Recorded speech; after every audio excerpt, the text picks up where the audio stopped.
Halo, apa kabar sahabat Tangguh? Kami hadir membawa informasi upaya Indonesia dalam membangun ketangguhan bangsa menghadapi bencana. Disiarkan dari studio BNPB, inilah program Kilas Pekan. Kita mulai dari berita pertama.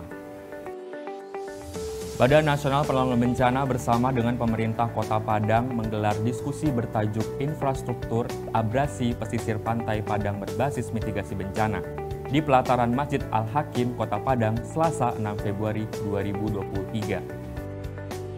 Kota Padang memiliki garis pantai sepanjang 68,13 km. Pembangun infrastruktur pelindung pantai Padang menjadi penting, mengingat 25,7% perekonomian Provinsi Sumatera Barat berada di Kota Padang. Aktivitas perekonomian yang bertumpu pada kegiatan perdagangan, transportasi, dan industri mayoritas berada pada zona merah. PLT Kepala Pusat Data Informasi dan Komunikasi Kebencanaan BNPB, Abdul Muhari menyatakan Pantai Padang memiliki karakteristik pola arus dan gelombangnya masing-masing. Karakteristik tersebut harus dipetakan untuk menentukan pelindung pantai yang efektif menahan energi gelombang. Dirinya menambahkan saat ini salah satu pilihan infrastruktur yang dapat memitigasi adanya abrasi di Pantai Padang adalah dengan membangun offshore breakwater yang sejajar pantai di laut sejauh 50-100 meter dari bibir pantai. Pembangunan fisik ini juga harus dibarengi dengan upaya mitigasi berbasis vegetasi. Adapun beberapa vegetasi yang dapat menjadi pilihan untuk menahan energi gelombang seperti mangrove, cemara udang, dan beragam vegetasi lainnya. Sementara itu, pada tahun 2023, Kementerian Pekerjaan Umum dan Perumahan Rakyat akan memprioritaskan pengamanan pantai di sekitar Masjid Al-Hakim. Hal tersebut disampaikan Direktur Jenderal Sumber Daya Air PUPR, Jarod Widyoko. Dalam diskusi tersebut, Wali Kota Padang Hendri Septa berharap pemerintah pusat dapat memberikan perhatian khusus dalam mengantisipasi ancaman abrasi di Pantai Padang. Berita selanjutnya. BNPB melalui Biro Sumber Daya Manusia dan Umum menyelenggarakan sosialisasi pengisian sasaran kerja pegawai atau SKP bagi pegawai negeri sipil di lingkungan BNPB pada 7 dan 8 Februari. Kegiatan ini menghadirkan 3 narasumber dari Badan Kepegawaian Negara dan diikuti 150 peserta yang hadir secara daring dan luring. Deputi Bidang Sistem dan Strategi BNPB, Raditya Jati, mewakili Sekretaris Utama BNPB, mengatakan BNPB sebagai instansi pemerintah wajib untuk mengikuti aturan terbaru mengenai pemberlakuan sasaran kinerja pegawai, mengikuti aturan Peraturan Menteri Pendayagunaan Aparatur Negara dan Reformasi Birokrasi Republik Indonesia Nomor 6 Tahun 2022 tentang pengelolaan kinerja pegawai aparatur sipil negara. SKP adalah unsur yang sangat penting demi terwujudnya PNS yang berprestasi dan bermartabat. Pelaksanaan penilaian SKP dilakukan dengan cara membandingkan antara realisasi kerja dengan target yang telah ditetapkan. Dalam melakukan penilaian, dilakukan analisis terhadap hambatan pelaksanaan pekerjaan untuk mendapatkan umpan balik, serta menyusun rekomendasi perbaikan dan menetapkan hasil penilaian. Pemerintah Indonesia dan Amerika Serikat saling berbagi pengalaman dalam diskusi bertajuk Sesi Berbagi tentang Manajemen Kebakaran Hutan dan Lahan pada Selasa 7 Februari. Pada pembukaan diskusi, Deputi Bidang Pencegahan BNPB Prasinta Dewi menyampaikan fase prabencana sangat penting dalam penanganan kebakaran hutan dan lahan di Indonesia.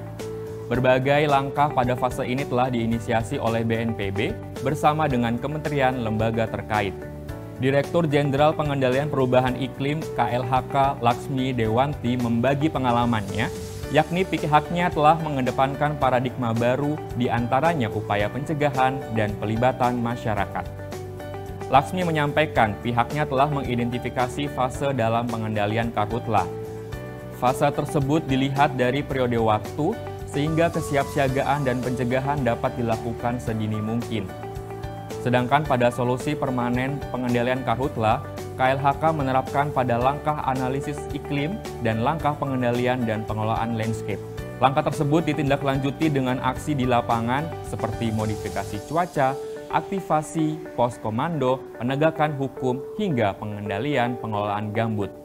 Diskusi yang didukung USAID ini diikuti oleh kementerian lembaga terkait seperti BNPB, Kementerian Sosial, Kementerian Kesehatan, KLHK, Badan Meteorologi, Klimatologi dan Geofisika, serta Badan Restorasi Gambut dan Mangrove. Pemerintah Indonesia melalui BNPB melakukan pertemuan bilateral dengan pemerintah Ekuador di bidang penanggulangan bencana pada Selasa, 7 Februari. Kerjasama Indonesia dengan Ekuador telah dijajaki dalam forum bilateral sejak sidang komisi bersama yang ke-1 pada 6 April 2010, di mana Ekuador mengusulkan agar kedua negara tersebut dapat menjalin kerjasama di bidang penanggulangan bencana alam, antara lain membangun sistem peringatan dini bersama mengenai aktivitas gunung berapi, gempa, dan tsunami. Selain itu, peningkatan kapasitas melalui pertukaran pengalaman masing-masing negara dalam menghadapi bencana alam dalam bentuk pelatihan, seminar, dan lokakarya di Indonesia ataupun Ekuador. Dalam kesempatan ini, Deputi Bidang Sistem dan Strategi BNPB Raditya Djati menerima secara langsung Duta Besar Ekuador untuk Indonesia, Santiago Chavez Pareja. Raditya Djati mengatakan Indonesia terus bercita-cita menjadi negara terdepan dalam manajemen risiko bencana dan memiliki kewajiban untuk mempromosikan lebih jauh dan menginternalisasi konsep ketangguhan berkelanjutan di tingkat global dan domestik. Indonesia berharap dari pertemuan ini mendapatkan dukungan dari Ekuador mengenai konsep sustainability resilience yang diusung dan terus digaungkan oleh pemerintah Indonesia. Selain itu, pertemuan ini juga membahas rencana implementasi memorandum saling pengertian di bidang manajemen risiko bencana yang telah ditandatangani pada tahun 2022. Badan Nasional Penanggulangan Bencana melalui Kedeputian Bidang Pencegahan menyelenggarakan sosialisasi dan koordinasi pelaksanaan Desa Tangguh Bencana Wilayah 1 pada 7-9 Februari bertempat di Tangerang, Banten. Saat ini pemerintah Indonesia sedang melaksanakan kerjasama dengan Bank Dunia untuk mendukung pembiayaan dan bantuan teknis dalam pelaksanaan proyek investasi strategis, peningkatan tata kelola risiko bencana di Indonesia, dan kesiapsiagaan pemerintah dan masyarakat dalam menghadapi ancaman tsunami melalui proyek Indonesia Disaster Resilience Initiative Project atau IDRIP. Tahap awal kegiatan dilakukan sosialisasi dan koordinasi pelaksanaan Desa Tangguh Bencana Wilayah 1 meliputi Provinsi Sumatera Barat, Bengkulu, Lampung, dan Banten. Dalam sambutannya, Prasinta Dewi selaku Deputi Bidang Pencegahan BNPB mengatakan bahwa proyek IDRIP bertujuan untuk meningkatkan kesiapsiagaan pemerintah pusat, pemerintah daerah, dan masyarakat dalam menghadapi bencana, khususnya bencana gempa bumi dan tsunami. Selain itu, untuk meningkatkan kemampuan respon yang bertujuan, meningkatkan kapasitas manajemen tanggap darurat bencana, agar dapat menganalisa dan menggunakan informasi resiko dan informasi peringatan multi ancaman dalam pengambilan keputusan, serta untuk memperkuat kapasitas pemerintah pusat, pemerintah daerah, dan masyarakat dalam respon informasi peringatan dini. BNPB kembali melakukan pendampingan kepada pemerintah Kabupaten Cianjur dalam percepatan rehabilitasi dan rekonstruksi pada gempa bumi yang mengguncang Cianjur pada November 2022 lalu.